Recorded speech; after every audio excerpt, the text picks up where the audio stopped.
And it's the Cornbread Man morning show on your hump day, March the 25th, 2026. Man, we're making a fast move through the month for sure and the year. 6:03 Eastern Standard Time here in the tiny hamlet of extreme northwest Georgia, Rossville, Fort Oglethorpe area. Do we come to you this morning? Happy Wednesday. Hope you're doing well. Hope you've had a good week so far and that things are going your way.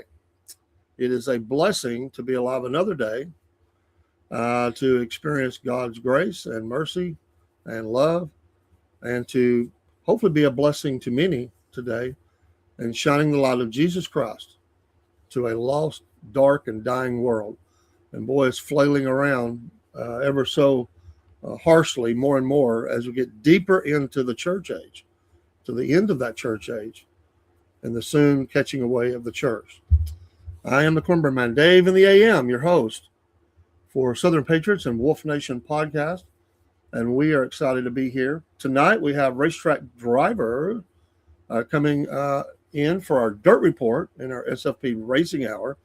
Dirt track driver, that is our dirt report, and we are excited to have this next 2 days. Actually, we have drivers that will be coming in. And tonight we have, I'll make sure I've got the right day here. We have Jenny Godby. Tomorrow night we have Nolan Wilson. Tomorrow afternoon at 2 p.m. Eastern Standard Time. We're excited to have and blessed to have and honored to have Miss Annie Cyrus on with us from 2 to 3 p.m. Eastern Standard Time. I cannot wait for this interview. It is, my only regret is that we don't have, 4 hours. Honestly, or a series. We will definitely do our very best to have her back as often as we can to talk about current events and a lot of what is going on. She has a new book that has just been released, and we'll be talking about that as well as her life in Iran as a forced into child marriage, living under Sharia law, breaking away, getting to the United States, becoming a Christian. Death threats on her life. She is ever so brave, and she's going to come share with us things about her book. I will let her explain that. I have bought the book. It has not arrived yet. We were fortunate enough to, as I was talking to her about an interview and buying the book, that it all happened very quickly, and we will let her describe that. And so, if you can at least get the Kindle digital download of this book, we'll talk about that tomorrow. It's flew up on us. We booked this a little over a week ago, and we are so excited to talk about current events, the past, and her life, and where she sees things going. Anyway, we'll pack as much as we can in slightly less than an hour. We need to let her get out just a little early. She has, I'm sure, back-to-back interviews throughout the day. She only had a couple of slots. So thank you, Miss Cyrus, for giving the Southern Patriots some of your time. So that's 3 interviews we have. We have another one I'm excited about. We really have the interview. I think it's going to be the second week in April. The date and time I will give you. We have a blessing of a racing charity that's going to be coming on board. We'll talk about that anyway in the days to come. Our verse today. Excited always about the biblical verse or verses. Today, verse. With men, it is impossible. That's right. But not with God. For with God, all things, amen, are possible. God can do everything. If he couldn't, why would he be God? I always am amazed at people that put their faith in things that can't speak, can't do, can't anything. And, people ask me now, there's been a lot going on in my life, We've been navigating a lot of different things. People ask me, how are you doing? I said, well, I am what I am by the grace of God. I'm existing every day by the grace and mercy of God. And as the scripture says, as Paul said, his grace is sufficient. And I said, telling someone, a couple of people yesterday, he's getting me prepared for something bigger for what we're going through. And everybody goes through trials and tribulations, tough times. I think about all the times that seemingly we're carefree in my life. That can flip overnight. There can be a lot of things that are going on in your life with different health-wise, or it could be financial, it could be whatever. But I'm grateful every day for those things that God does for me and has sustained me all these years. And we have that promise uh, of God every day, and that He will never leave us nor forsake us if we're one of His. And I'm thankful to be one of His.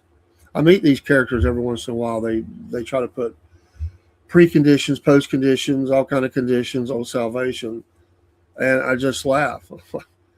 Okay, go ahead and live that if you want to. Go ahead and be afraid all the time. Go ahead and feel like because you can't measure up, you can't earn it, you can't buy it. But it's almost as if they're living a life of it they think they can. And I said that is a horrible way to live your life. I would tell them, and I am a firm believer in the sanctity and security of my salvation, and I will never be good enough. I do not seek to willfully sin. We all sin, and there is forgiveness. But I am, once saved, and I was not argue the point. People want to argue that. That's no argument. It's not with me, because it's not based upon them or what they believe. It's based upon the scriptures, and I know they use the same scriptures and they try to say that. But they also miss what the Bible's saying, and they twist things and they pull things out of context. Anyway, story for another time. But I know in whom I have believed, and I know in whose blood has cleansed me. Amen to that. Our national day. Let me pull up the National Day calendar. This thing pulled up kind of wonky today. Let's see if we can get this thing straightened out. There we go. On this, the National Day. Manatee Appreciation Day. We had something previously, I was thinking that was manatee, but it is Manatee Appreciation Day. Well, we do appreciate the manatees. Beautiful creatures, interesting. I've never been in the water with them. Other people have told me they did. It's also whole day for whole grain. Okay, whole day for whole grain. It's National Little Red Wagon Day. Everybody, well, I don't know if everybody did, but everybody I know had a little red wagon. We were growing up, and boy, did we have fun with those things. In fact, there's still a little red wagon in my yard, and my neighbor borrowed it or something yesterday to pull some stuff around or do. I think they were trying to block the little dog in that keeps getting out. And you just don't think about it, but still kids play around here, and sometimes they'll still pull each other in the little red wagon. And everybody just seemed to have that. I don't know if people still do. I don't know if that's a thing, but I think that's just one of those. It's like getting a tricycle or something, or a bike. I mean, it's just one of those rites of passage as a kid. And you have hours of fun as a kid, pulling each other, stacking things in it. It's just fun.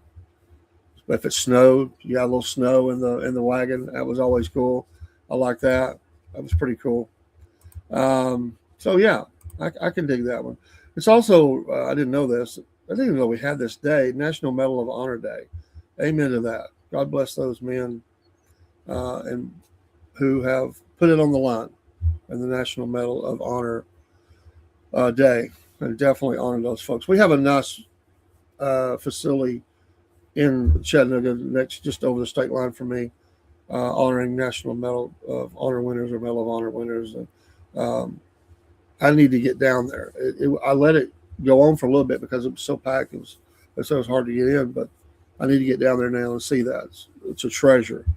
And we need to go do a story on that. So also Tolkien Reading Day for all you Tolkien fans. It is the reading day for Tolkien. So, and one more, National Lobster Newburg Day. And I know I'm one of those weird people. I don't eat certain things, and I don't eat lobster. So I've never celebrated National Lobster Newburg Day. So anyway, nice to do those. It's fun to do those. Sometimes people tell me those. I try to cover those every day. And sometimes people will tell me them before I get there. But it's a fun thing. On this day in 1790, a fair bit of, just a few years ago, we'll say, Thomas Jefferson became the first U.S. Secretary of State. And somebody's got to be the first in everything. under President George Washington, and that shaped the early diplomatic framework of the United States. So, the U.S. Secretary of State. We've had some good ones, and we've had some that, honestly, I would be embarrassed as a nation that we sent overseas. I'm not going to name names this morning. I'm sure you know them as well. In 1733, even further back, Joseph Priestley invented carbonated water. I did not know it was that old. Wow. But I can tell you this, in 2026, I know when my soda tastes more like carbonated water than it should. Oh, wow. 1733. God bless inventors. Joseph Priestley. I never heard that. I didn't know. I thought that was a more modern thing, honestly. And I love history. I did not know that went back as far as it did. Incredible. In 1765, the Stamp Act was passed. First time direct British tax on American colonists, which, yes, led to the revolutionary feelings, undercurrent, and eventually war. 1873, slavery was abolished in Puerto Rico. And slavery is slavery. Slavery is still around. Slavery is still around. That's a myth that slavery is gone. Officially, in many nations, there's slavery around the world, and it's horrible. And there are still cases of it in America. So it's like modern day slavery. I mean, there is a case right now involving two very well known people. This is the charge. That was a case of modern day slavery. You know, they pull somebody, they pull their documentation, they threaten them with, this is a thing in modern day, deportation, whatever, and then they force them into servitude. There's been some really big people that thought, they were acting like they were on the moral high ground that were doing this. It happens in many, many cases, unfortunately. Close to me, or fairly close, within 4 hours, Augusta, Georgia, in 1934. Interesting time frame that to begin, 1934, with all that was soon to happen in Europe. The first Masters Golf Championship began. Wow. Little did they know in 1934 what a massive deal that would be and how much money that would mean to the town of Augusta. I've been there a number of times, not to the tournament though, but I've been to Augusta many times. They get that in early before the grass is not green. It's the heat of summer comes in. I've played golf once. I was never around people that really golfed, so never really got the bug. Didn't get into that addiction. But I have played golf once. Well, on the flip side of that, I have watched some golf championships. Some. I always try to catch some of Augusta. It's such a beautiful location. It's an amazing event. I just can't help but watch that. I mean, of course, I want to see the end, the last round, Sunday. Those are fascinating. But I try to catch quite a bit of the Masters. It's in my home state. It is one of the biggest events in the world, especially for golf, if not the biggest. Someone may argue that with some other ones, but I think it's pretty safe to say that's. I wonder if the lady is still living there. Remember the story of the lady?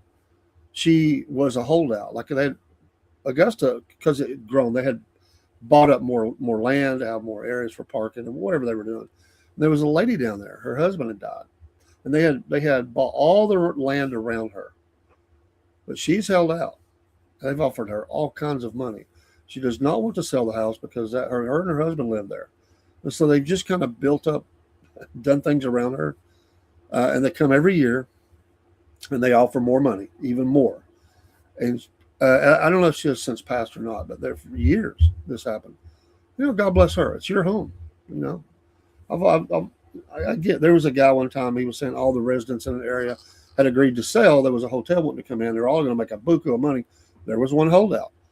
They seemed to think he was holding out for more money. He may have just didn't want to move. He may have liked where he lived, didn't need the money, and said, you do what you're going to do, but not with my property.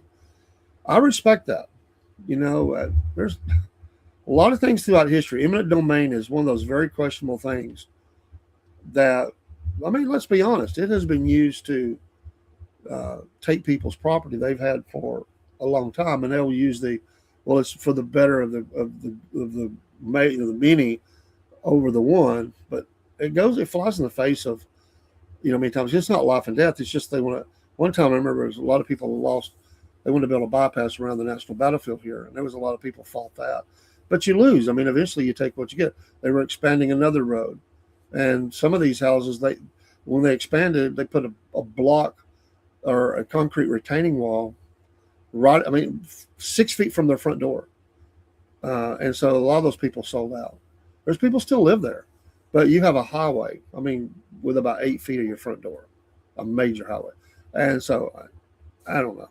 I get it. They need to expand the road, get more traffic. There were some upgrades going on, and there's another phase of that coming. And there's the built the house. Unfortunately, this road was built. I don't know how some of these houses got so close to what the road was. I guess the road came. I don't know how that happened because it was back before my memory. But seemingly, you already right up on them. So when they expand, they'll end up having to buy the house, and people have to move. And but there's a lot of people. This has been abused as well. Eminent domain is not always necessary. It's sometimes just a want, and they force people out. So I like it when somebody's able to keep the stand, and stand their ground and keep their property. It's their property. They've lived there for decades. They don't want to move. In this day in 1957, Elvis Presley hit single "All Shook Up." 1957. Amazing. And within 20 years, it was over. Crazy. Way, way too early in his life. But what a legacy left. The first patent for lasers was developed in 1960. Was announced on this date, or was filed. Interesting. What else? If there's anything else that stands out. That's about it for this day in history. Let's look at celebrity birthdays today. Then we'll dive into the news. I want to talk about Iran a little bit, this changing date that keeps occurring and what may be happening there. Let's see if everybody stands out today. Some of them I just don't. Peyton Manning from the University of Tennessee, Indianapolis Colts, broadcast superstar, sports star. He's 50 years old today. God, that makes me feel old. I remember watching him going to the games. I had season tickets at Georgia. Yeah, he broke her heart. A game that we had him. Give him credit. Golly. 4th down. He's on the run. Time's running out. It's deep in the 4th quarter. Not much time left. Doggone it, Joey Kent. He was running right toward me for his life. Defensive line had broke through. They're running towards him. I'm on the 6th row. I'm looking at the clock. And I turned because I saw him. He was fixing to turn. I knew he was going to zip one final play. And I looked down the field, and I saw Joey Kent one-on-one with one of our defensive backs. I don't think they had any timeouts or anything. It's 4th down. They throw the ball. Peyton Manning's on the run. I thought, it's over. I just knew it. Laser cannon arm. Just Joey Kent gets it. 1 foot in, which is legal in college, out of bounds. They rush the field goal unit out. I think we were up by 1 or 2. Field goal kick and heartbreak. God, if you've ever been in a stadium like that with your team, you're like, no. Robert Carradine, who passed this year. It's his birthday. Happy birthday in memory there. Anybody else? Harry Houdini's birthday is today. Harry Houdini, who passed in 1926. This was his birthday as well. Anybody else today? Damar Hamlin, remember him? Famous for basically died on the field and then brought back. 28 today. Such a young man. He's hung around. I'm not sure if he's still in the game right now. It's very tough. Oh, I love this guy. Lee Ermey. R. Lee Ermey. Sally lost him in 2018. What an amazing individual. Love to hear him speak. Loved him in the movie, especially the one, Drill Sergeant. Rest in peace, my friend. Oh, his birthday today. And let's see, maybe Steve McQueen. Oh, I love my Steve McQueen. Steve McQueen, some of his movies are some of my favorites. He was a tough guy in life, tough guy in the movies. Was, if you remember way back, Steve McQueen was one of those students in the early days of the Bruce Lee, his version of fighting studios. Became a close companion, confidant, trained, was trained in those, among a couple of others. So it'd be hard for me to pick my favorite Steve McQueen movie. There was really several that I really liked. But Bullet is definitely one of those. The car scene, he was just made for stuff like that.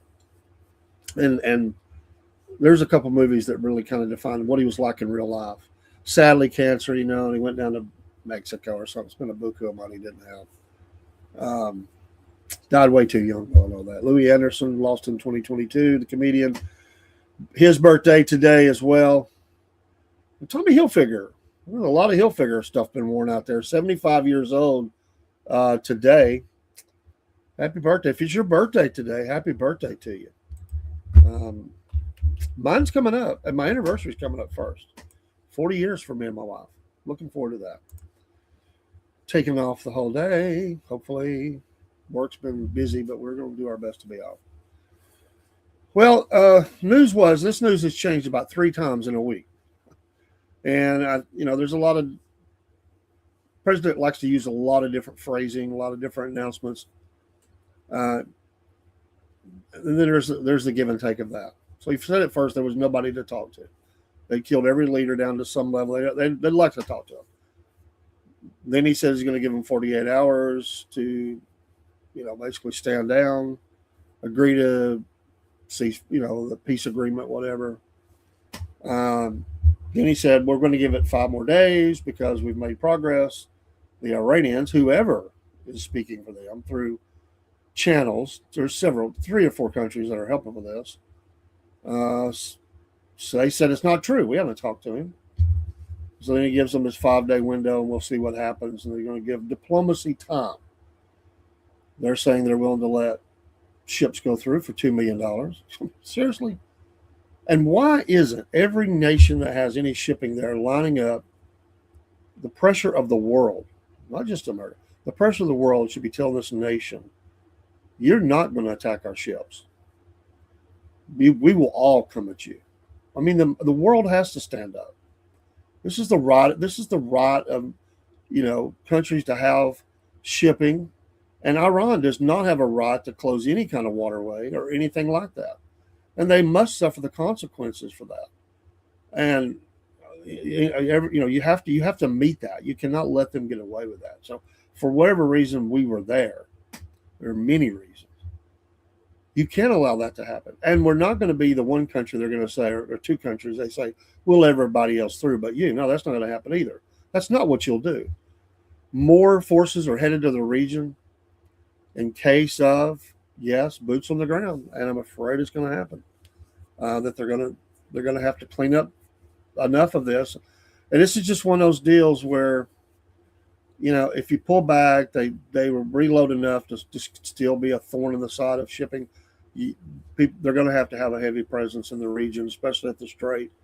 And all these ships are lined up. And the world economy is going to take a huge hit in just a few more days if they don't get this cleared. There are very few ships that have tested it somehow.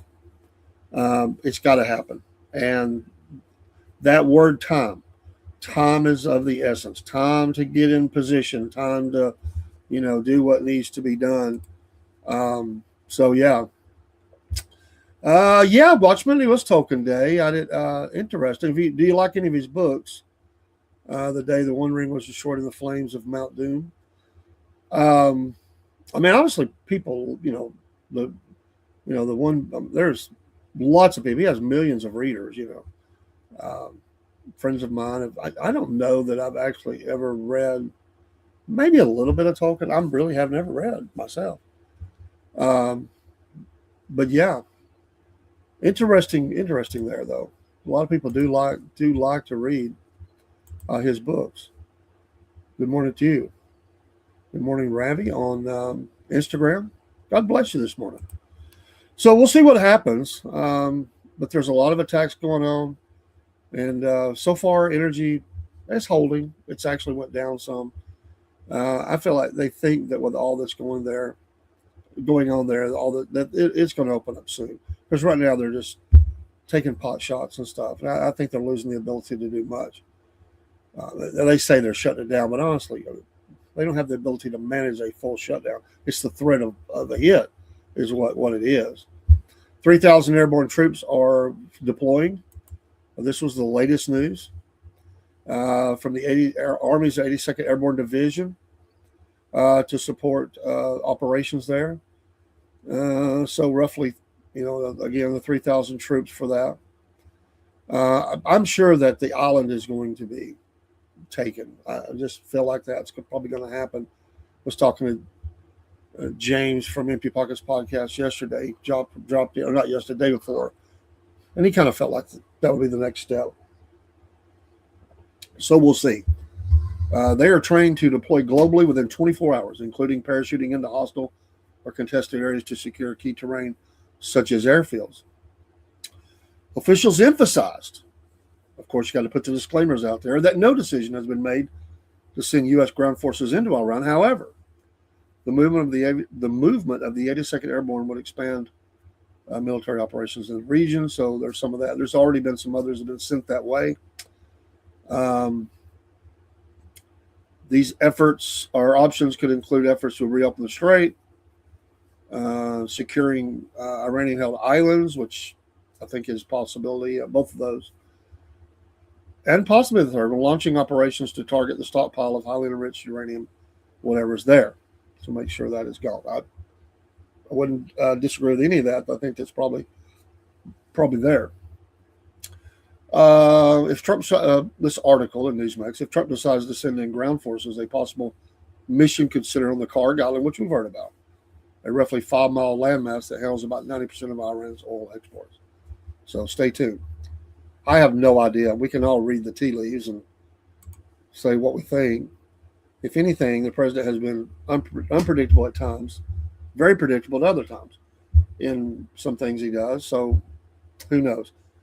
The problem here is that we're in deeper. We can't leave with the strait unsettled. That's no matter what else was a mission statement, mission operations, whatever they were. I like to think of all these men sitting in a room, the desk, and they have the big board up front. They're going over operations. Whatever was on that board, it will be mission fail. It won't be 100% mission success unless they do keep the strait open, because that's going to cause a lot of problems. But it's just here's my problem at it. It baffles me sometimes, the phrasing of stuff and how it comes out. How can a country that is so battered, yet they're still saying that they're going to allow non-hostile ships through, and they're going to impose a $2 million safe passage fee? Who's saying this? I mean, they say all this leadership is dead and gone. I mean, I know there's people buried deep, but who is these people? Who is actually running it? Who are these other countries negotiating with? Who are they talking to? Who? That's the big question. Who? And what kind of power do they have to really make that happen? What kind of command and control do they have? What kind of communication do they have that they could even say this? So I just wonder about that. I'm not saying they don't. I'm just saying it's interesting to me. It's been battered pretty hard. A lot of leaders are dead. I mean, most of the missile sites have moved in very inside of the country, not even the coastal regions. So what do they really have left? I mean, how could you ever even collect that? I mean, really, what is there going to be, like a cash out, $2 million? Okay, country, whatever, we send you the message. If you ever done cash out, you send money and you have to put a note in there and they say, okay, ship named whatever, safe passage, thank you for the $2 million. I mean, is that what in the world? I don't see anybody paying it, but it's just more smack talk. But who is saying this? Call them out. I mean, who's the negotiators from several countries that say they're helping to negotiate with them, because it's not direct. I mean, it's through different countries. How in the world? How are they speaking? Who's speaking? Is this some low-level guy? I mean, he just stepped up and says, "Oh yeah, we'll let them through, $2 million." Some kind of like New York dock guy. I mean, I understand there's still government operations. There's still people, things that are operating. They maybe hit the leaders, the mullahs and stuff like that. But who is doing this? I'm just curious about it. We heard about the peace plan. I think it's about 15 points on the peace plan. I don't have a list. There's a few things I've seen, but I don't know the full list.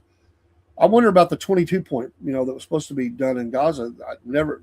It got down to 19 or maybe even 17. I don't know where that's at either, but that was the plan. The Pope says the war is getting worse and worse. Okay. I understand. Got to make that. But Iran war drags U.S. business to yearly low as a headline. Kuwait oil CEO says Iran holds economies hostage. That's why I say the world has to step in. I mean, everybody's not going to go bankrupt because of this country and that strait. It's not going to happen. Major things are going to happen related to that. This will get settled. Let's see. Former White House officials pressure forcing Iran on talks. Well, I mean, yeah, I mean, you have to have a resolution on this.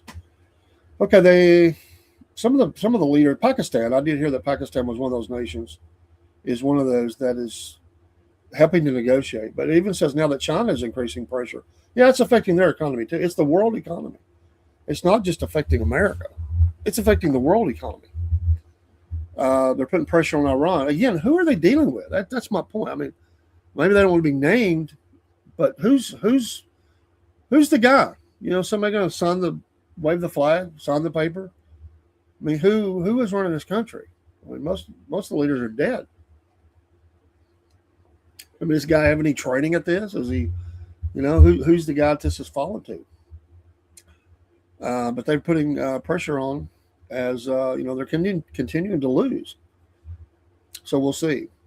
Pakistan's Prime Minister Shehbaz Sharif said Tuesday that his country stood ready to facilitate meaningful and conclusive talks to end the war. While Chinese Foreign Minister Wang Yi urged Iranian Foreign Minister, here's the name. Of course, he's outside the country. He's Foreign Minister.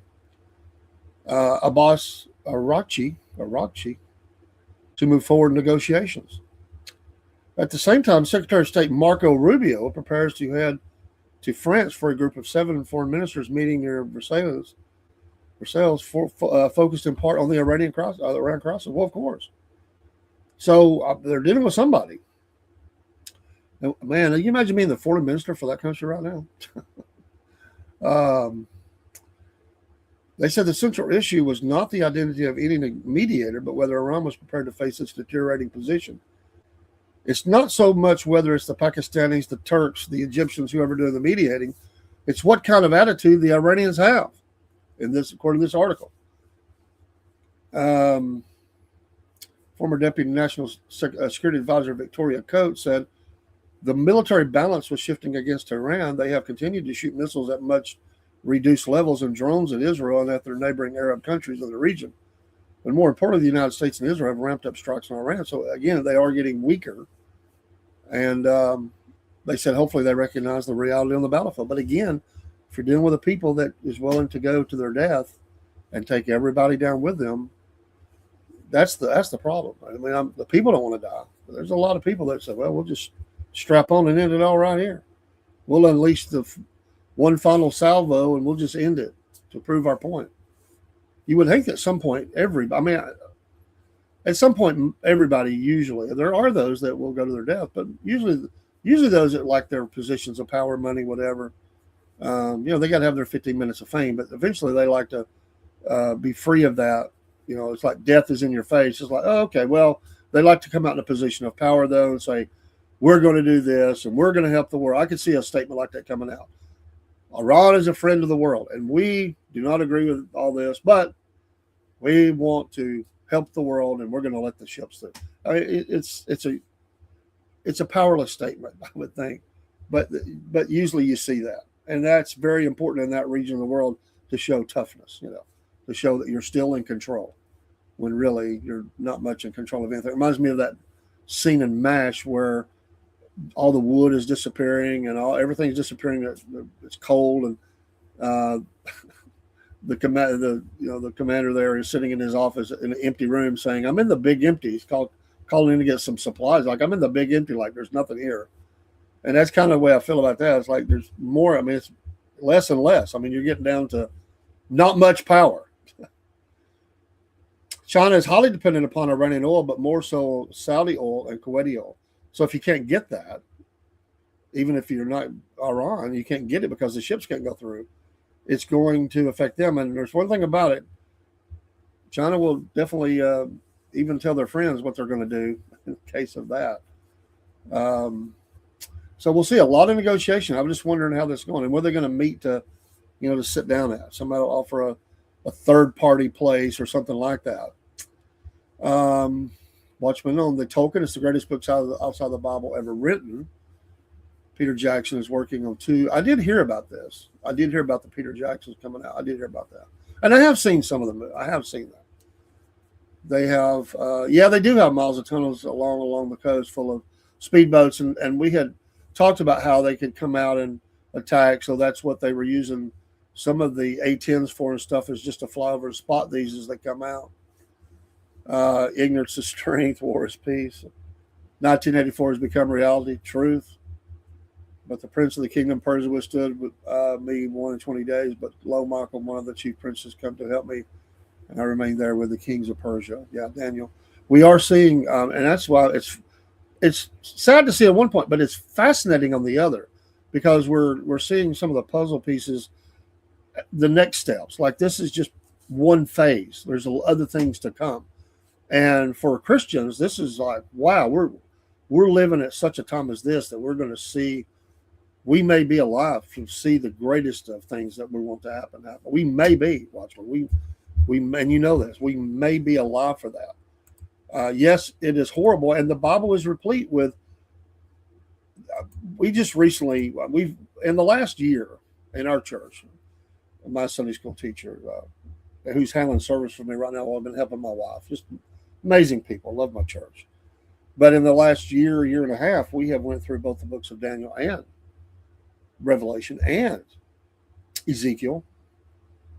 And so we have really covered a lot. Not there's more out there, Isaiah. There's different places, but we've covered a lot of these end time events. But one thing I was going to say is, we know that the loss of life is going to be on a scale that mankind's never seen before.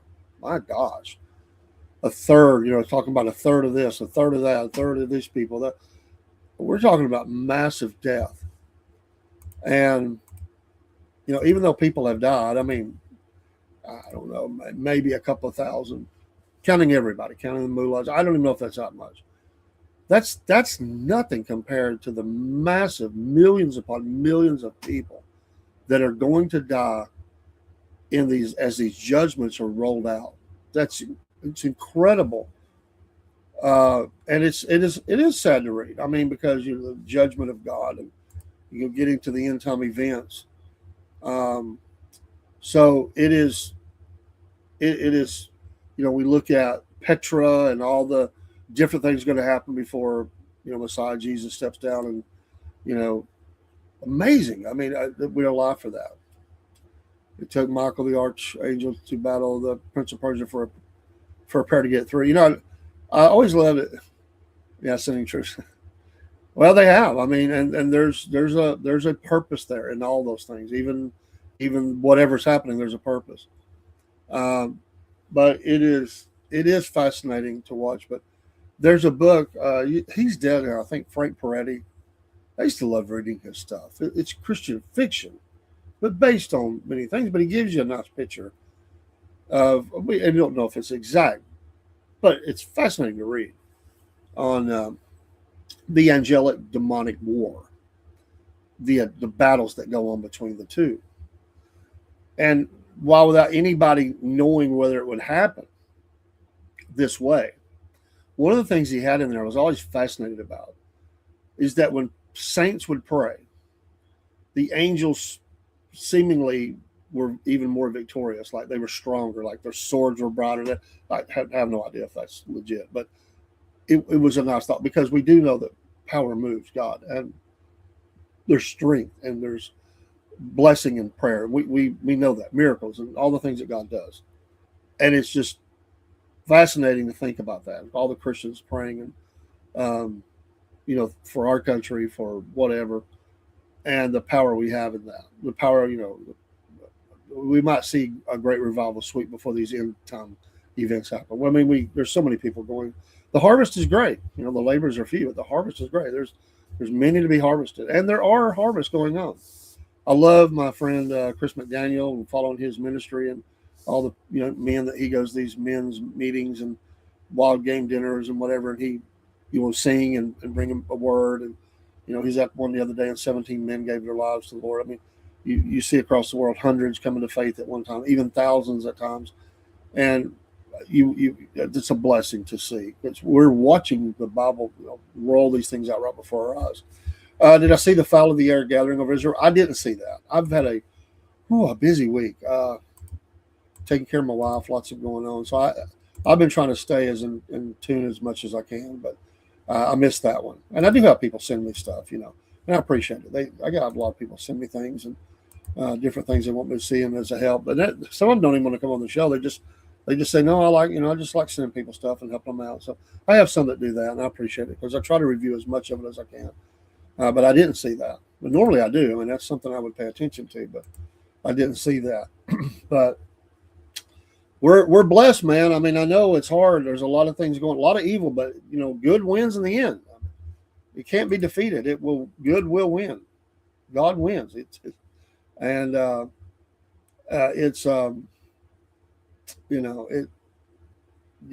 we're seeing those let's say those verses in Revelation, man. I mean, it's just read your Bible, folks. And I saw an angel standing in the sun, and he cried with a loud voice, saying to all the fowls that fly in the midst of heaven, come and gather yourselves together unto the supper of the great God. Revelation 19:17. Like I said, man, it is, if anything, I've always said we want to be the watchman on the wall. And I'm sure Watchman's name is similar to that. I remember going to a church one time, and that was my sermon, to be the watchman on the wall. And throughout my life as a Christian, I have you tell people what's out there, what's headed, and you meet people, and sometimes they're really good students of the Bible, but they may not really have ever studied prophecy. And this is sometimes people don't. They just really stayed away from it. They studied more doctrine, which is important. We need to study that. There's different ways that people really, I would call it specialize in the Bible. Some people never specialize in really even presenting that. They don't see value. They just want to preach the gospel. And I get that. But you have to you got to read the whole counsel of God, and read those and share those. Excuse me. Cool morning here this morning. We're going to warm up. This cold air really gets you. In the morning for me anyway, stepping out. Hello, Ivan on Instagram. Thank you for checking in today. God bless all of you for being here. Watchman puts in, thou son of man, thus saith the Lord God, speak unto every feathered fowl and to every beast of the field. Assemble yourselves and come, gather yourselves on every side by my sacrifice, that I do sacrifice for you, even a great sacrifice upon the mountains of Israel, that you may eat flesh and drink blood. Ezekiel. Yeah, I love those 38 and 39 chapters. Of course, I love to study about the future temple. Ezekiel's a fascinating. We just finished that study. We've had a great time. Our last literally 3 years, at least, as we have. We choose. A class chooses what they want to do next, and he'll give us options, and we kind of choose. Black ravens gathering over Jerusalem. But I always said Israel is, listen, no matter what you think about the government of Israel, the Israel in Scripture is a radar center. What happens there, it affects the rest of the world. And watch right now, because there's a lot happening. I mean, a lot happening. So just purely watching it as events that are happening, read your Bible and watch the different nations that are speaking out, joining together, confederating. Those are all going to be important things as we move forward in the timeline. And, I love timelines. I used to love to do that as much as you can do a timeline. It helps people to understand kind of where we're at in certain things. We might not have down to exact hour or day, mind you, but we have generally the time frame, and we can do timelines are important. It's a good visual to use. I've always used those in teaching. And it kind of gives people a perspective of, okay, wow. And they start seeing how close things are or potentially could be, because we don't know the day or the hour of some things, but we can look at the signs, and we can, look at, okay, possibilities that could be coming in a short time, because now that looks like an event that, would stand out in things we read. There's things in Psalms, but yes, keep looking up. Amen. For sure. Um, but there's, listen, at the end of it all, we have a great future with our King, and He's in control. Nobody. I always say it this way: it's really already happened in one way, because it's already spoken. Time is just catching up to that point. All those things have already really happened in a way, because they're already truth, because they're already written in the Bible. They're there. They're done. Sealed. Can't be changed. It will not change. It's spoken by God. It's going to happen. We're just catching up with that. And every day we're getting closer to those things. That's fascinating. It's the greatest book ever, the Bible, and it is full of every bit of drama and action and intensity, or whatever you want to say, from anything you could ever read or make as a movie or whatever. The Bible is filled with all that and more. And then, of course, not only on just the level of reading and understanding those things, but the spirituality of it and the blessing of it, the power of it. So, absolutely. We must, teach and preach. And I always found it, I don't try to criticize any man as long as I preach the word. But some people will say, well, you sound more like a teacher than a preacher. If you're not teaching in your preaching, it is exhortation. You want to point out the truths of the cost of sin, the penalty of sin, but you also want to be telling those things that are coming in the preaching of those. So again, you're preaching all of it. I enjoy having those around me that have been a blessing to me and inspiring to me through their preaching, and I'm looking forward to even more. So anyway, let me see if there's a couple other things I might want to. There's so much going on; it's really hard to pick out just some things before we run out of time. But there's another article here. Federal judge is hearing Anthropic's bid to temporarily block the Pentagon's designation of the company as a supply chain risk, a fast-moving case that could shape how far the Trump administration can go in punishing a developer of artificial intelligence over limits on military use of its tools. It's interesting.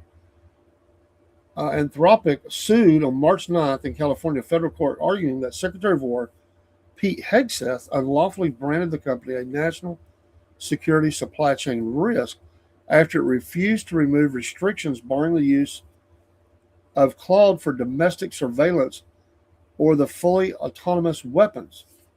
The designation was the first public use of that label against a U.S. company under a procurement statute intended to shield military systems from sabotage. And Anthropic says the move violates its rights to free speech and due process. The hearing came after President Trump and Hegseth publicly escalated the fight on social media. Trump had wrote on social media that he was directing every federal agency to, in capital letters, immediately cease using Anthropic's technology, subject to a 6-month phase-out for agencies already using its products. Hegseth separately announced on X that he was directing the Pentagon to designate Anthropic a supply chain risk. The court moved quickly. On March 12th, an order from U.S. District Judge Rita Lynn granted several amicus motions and set an accelerated briefing schedule tied to Anthropic's preliminary injunction request, with support briefs due March 13th and opposition briefs on March 17th. On Tuesday, Lynn held a hearing in San Francisco on Anthropic's request for a preliminary injunction to temporarily block the Pentagon's supply chain risk designation while the lawsuit proceeds. The proceeding focused on whether Anthropic could win emergency relief from a designation that the company says unlawfully bars War Department components and contractors from using its technology. The Pentagon has argued in Reuters' account of its court filing that Anthropic's contractual restrictions could create uncertainty about how Claude AI may be used and could endanger operations if the company constrains or alters the model during military use. This tells you where we're at, folks. My gosh. Anthropic denies that it controls deployed models in that way and says the government's actions threaten billions of dollars in revenue and broader reputational damage. Axios, which reported from Tuesday's hearing said the judge called the government's three-part campaign against Anthropic, quote, troubling, end quote, and said it appeared aimed at crippling the company rather than narrowly addressing the Pentagon's stated security concern. The hearing ended without an immediate ruling, but Lynn signaled sharply skepticism toward the Pentagon's position, saying the designation appeared to be an attempt to punish or cripple Anthropic over its public stance on AI safety. Going all the way back, one of the things that I saw very troubling, all the way back to the virus time, was the administration standing up there and basically using that screen to take over companies and force them to make whatever they wanted them to make under different statutes. I said at the time that was troubling. I thought it was a misuse of power. If the company wanted to do that, that was fine. There were some that were slow rolling it, or maybe even resisting it. And I still remember this. I don't remember who that guy was that stepped forward on the dais with the president and everything, and basically said, "Oh, you'll do it or else." I mean, that's troubling to me. And this is another way. I mean, and why do they name it Claude? What a name, Claude AI. We got all these names, different AIs, but it sounds as though that they are, using it in the battlefield in ways. I mean, am I hearing that wrong? Am I reading that wrong? In ways that was not intended or had restrictions on, and they're saying we're not going to have restrictions. We're going to use it however we want. This is where we're at, and it's not a shock, but that's just showing us kind of where that's buried down in the news cycle. But that is important as anything that we're hearing today. This kind of stuff, and sometimes our attention is focused on the field of battle, the theater of war. Sure, but you got to watch what's going on behind. What's in the wake that is happening towards those operations, and we listen. There are lots of things going on, but that's definitely one of them, and that is playing. Yeah, that's a big part in this, a big part, and boys and their toys, and how this is going to go forward. It's concerning. Anyway, I gotta go. I gotta go to work. Gotta go help my wife get up. And my sister will be along and get the kiddos to school. Quick, fast moving morning, and lots of things get done. We will be back on by 6 tonight for our interview with our dirt truck driver. We hope. Sometimes they have to cancel, but hopefully we'll be in touch with them today early, and we'll talk about the race from Sunday, some sports, baseball right upon us, and of course the men's basketball and stuff. We'll probably mention some of that. Big upset. North Carolina lost out. Coach was fired. They're embarrassed. Lose that job. And, they had a big lead. And what about, I'll leave you with this. What about the ladies coach? What was that team? They got blown out by UConn. This is the women's side. And she cries about that they're getting tired of having to play them. They should have been playing in another bracket area or whatever. I mean, they were down. It was like a 31-0 start or something. I mean, they're obviously not anywhere good enough. But I've always said, quit crying and get better. You want to be the best, you got to play the best.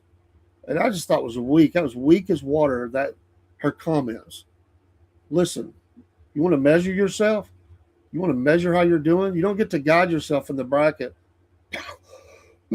Excuse me. I just thought that was weak. And I understand they're hurting and everything else, but whether you lose now or later, you're not that good. and it showed. Go get better. Go make your program bigger and better. Um, it's not just an opportunity for you to go into these different brackets in different cities and take a vacation or see stuff, whatever they do. You got beat. You got beat, and you played the best. I would say that when Alabama was at their height, there for a while with Saban, they were just annihilating people. And I heard a little bit of that, a little bit of chatter crying about the strength. Go get better. Quit crying about it. Make your team better. Georgia was one of those that did that. Others have. Texas, whoever. I mean, you work and make yourself better. I just never understood why. Anyway, I just thought that was weak. We'll mention that maybe tonight. Hey, have a great morning. Thank you for being here. Thanks for your support of the Southern Patriots podcast and Wolf Nation podcast. And don't forget, tomorrow we have a really special interview with Miss Annie Cyrus. And we're going to be talking about Iran a lot. So her life from there as a youth, her book, and ongoing things. And anyway, we're thankful to have the interview. So we appreciate it. We're out. There we go.